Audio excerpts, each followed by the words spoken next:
બનાસકાંઠાના ખેડૂતો બીજે દિવસે પણ કચેરી આગળ બેસવા મજબૂર બન્યા છે। વાવ તાલુકાના બાલોત્રી ગામના ખેડૂતો વરસાદી પાણીથી ત્રાહિમામ થતા મામલતદાર કચેરીએ ધામા નાખ્યા છે। વારંવાર તંત્રને રજૂઆત કરવા છતાં કોઈ નિર્ણય ન આવતા આખરે ખેડૂતો ઉપવાસ પર ઉતર્યા। ખેડૂતોએ રજૂઆતની સાથે મોડી રાત્રે ગરબે રમી માતાજીની આરાધના કરી તંત્રને સદબુદ્ધિ આપવા વિરોધ દર્શન કર્યું। ગામની 500 એકર જમીનમાં ઘણા દિવસોથી વરસાદી પાણી ભરાયેલા છે।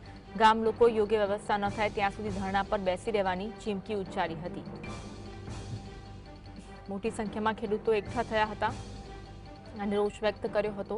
એક ખેડૂતની તબિયત પણ લથડી હોવાનું માલુમ પડ્યું હતું। ખેડૂતોએ રજૂઆતમાં મોડી રાત સુધી તેઓ ગરબે રમ્યા હતા, માતાજીની આરાધના કરી હતી અને તંત્રને સદબુદ્ધિ આપે તેવી પ્રાર્થના ભગવાનને કરવામાં આવી હતી। ગામની 500 એકર જમીનમાં ઘણા દિવસોથી વરસાદી પાણી ભરાયેલા છે। ગામ લોકો યોગ્ય વ્યવસ્થા ન થાય ત્યાં સુધી ધરણા પર બેસી રહેવાની ચીમકી ઉચ્ચારી હતી, જેમાં એક ખેડૂતની તબિયત પણ બગડી હતી।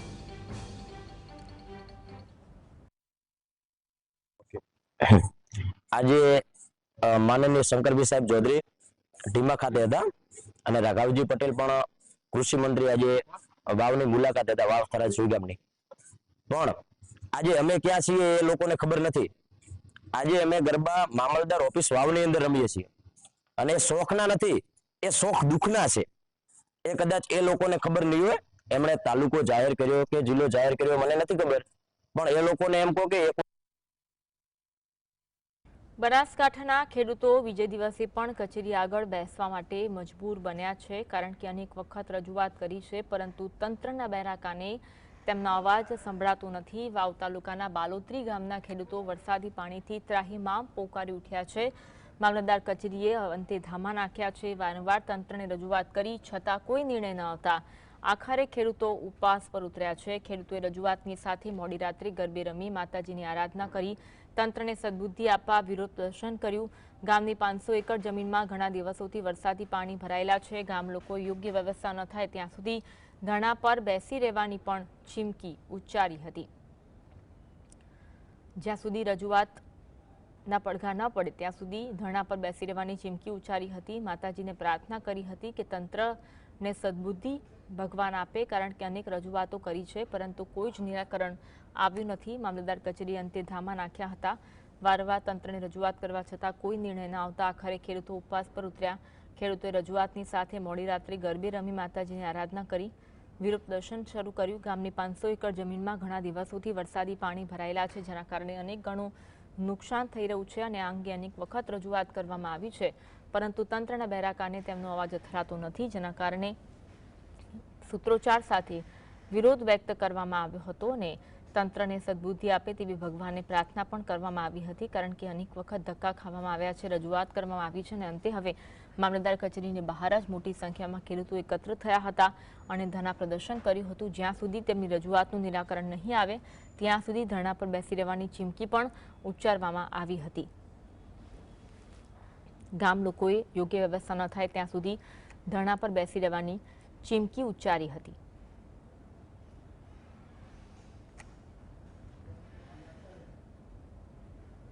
બનાસકાંઠાના ખેડૂતો બીજે દિવસે પણ કચેરી આગળ બેસવા મજબૂર બન્યા છે।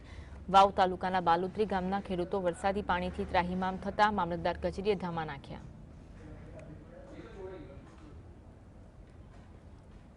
વારંવાર તંત્રને રજૂઆત કરવા છતાં કોઈ નિર્ણય ન આવતા આખરે ખેડૂતો ઉપવાસ પર ઉતર્યા।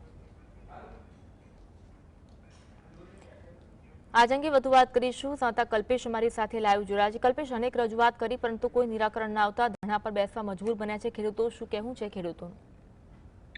ચોક્કસ જણાવ્યું કે બનાસકાંઠા જિલ્લાના સરહદી વિસ્તારમાં આવેલા પૂરગ્રસ્તને લઈને ભારે ખેડૂતો હાલાકી ભોગવી રહ્યા છે। જોકે વરસાદી વિરામ લીધાને આજે 15 દિવસથી વધુ સમય થયો, તેમ છતાં પણ આજે પણ ખેડૂતોના જે ખેતરો છે તે તબદીલ છે અને ખેતરોની અંદર જે 5 ફૂટ જેટલા પાણી ભરાયેલા છે, તેના કારણે ખેડૂતો પારાવાર નુકસાન ભોગવી રહ્યા છે। ખાસ કરીને વાત કરવામાં આવે તો જે રોડ રસ્તા છે ત્યાં પણ પાણીની સમસ્યા યથાવત છે। વાવ તાલુકાના બાલોત્રી ગામના ખેડૂતો ગઈકાલથી 50 થી વધુ ખેડૂતો અનશન ઉપર બેઠા છે અને ત્યાં ગામની મોટી સમસ્યા છે કે જ્યાં સ્મશાન ભૂમિ હોય, શાળા હોય, આંગણવાડી હોય, રોડ રસ્તા હોય, તમામ વિસ્તારમાં પાણી છે। 500 એકરથી વધુ જગ્યામાં પાણી હોવાના કારણે ગામ લોકો ત્રાહિમામ થયા છે, તેના કારણે ભારે હાલાકી ભોગવી રહ્યા છે। જોકે મચ્છર ઉદ્ભવના કારણે પણ ક્યાંક બીમારીના સપડાઈ રહ્યા હોય તેવા ગામ લોકો આક્ષેપ કરી રહ્યા છે।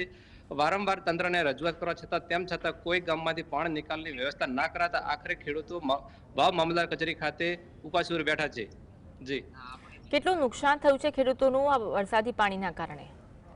વરસાદના પાણી તબદી બોલાય છે તે ખેડૂતો જે રવિ પાક વાવેલો હતો, જે દિવેલા છે, કપાસ છે, તલ છે, જે બાજરી, જુવાર છે, જે પાક હતા તે તમામ પાકનું નષ્ટ થયું. અને આજે પણ ખેડૂતો વરસાદ વિરામ લીધાને 15 દિવસ બાદ પણ ખેડૂતોના ખેતરોમાં 5 ફૂટ જેટલા પાણી ભરાયા છે અને જમીન ધોવાણ મોટા પાયે થયું. તેના કારણે ખેડૂતોના આ વિસ્તારની અંદર કરોડો રૂપિયા નુકસાન થયું છે.